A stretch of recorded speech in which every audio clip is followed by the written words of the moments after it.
జై శ్రీరామ్. మీకు కూడా నాలాగే బాగా తాగడం అలవాటైనట్టుంది. కాకపోతే మనం ఏం తాగుతున్నాం అంటే రామ కథామృత సాగరంలో డైవ్ కొట్టి మిగిలిన వాళ్ళు బయట నుంచి ఏదో గ్లాసుల్లో పోసుకొని తాగుతున్నారు. మనం అందులోనే స్విమ్మింగ్ చేస్తూ మునిగిపోయి తాగుతున్నాం. రామ కథామృత సాగరం నుంచి తాగుతున్నాం అన్నమాట. మంచిది. ఈ తాగుడు చాలా మంచిదండి. మీరు తాగుతూనే ఉండండి. మిగిలిన ఏవి తాగకండి. మిగిలిన ఏమైనా తాగితే సంకనాగిపోతుంది జీవితం. అందుకే కబీర్ దాస్ ఏమన్నాడు తెలుసా?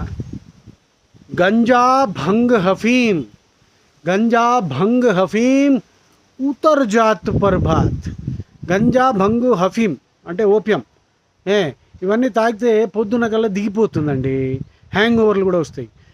గంజా భంగ్ హఫీమ్ ఉతర్ జాత్ పర్భాత్ నామ్ కుమారి రామక. నామ్ కుమారి రామక. కుమారి అంటే ఇంటాక్సికేషన్, మత్తు.